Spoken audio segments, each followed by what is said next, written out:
Kärcher SC3, water is full but red light is still on. Fix. So the first step to fixing this is turning off and unplugging the steam cleaner. So before troubleshooting, switch off the steam cleaner, unplug it from a power outlet. This keeps the machine safe while you inspect it. And then after that, just go ahead and remove and reinstall the water tank. So even if the tank is full, the machine may not detect it correctly.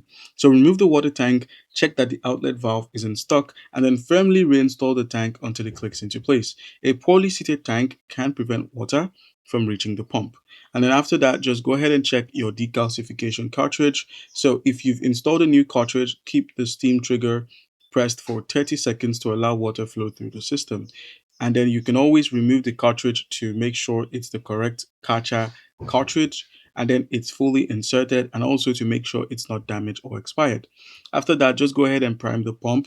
Sometimes the air gets trapped inside the water system, so turn the machine on and hold the steam trigger continuously for up to 30 seconds. This helps remove the trapped air and allows water to reach the boiler. If the steam starts flowing, the issue is likely an airlock. And then after that, just inspect the water level sensor. So if the red light stays on after that, even with a full tank, the water level sensor may not be detecting the water correctly. Look inside the water tank compartment for dirt, mineral deposits, or even debris around the sensor area. Clean the area gently with a soft cloth.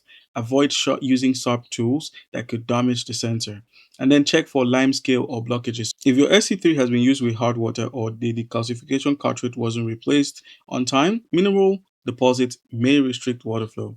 Inspect visible water passages for blockages, and then you might need a repair if your tank is full and the cartridge is installed correctly and the light still stays on.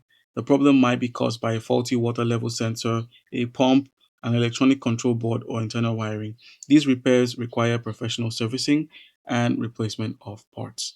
All right, guys.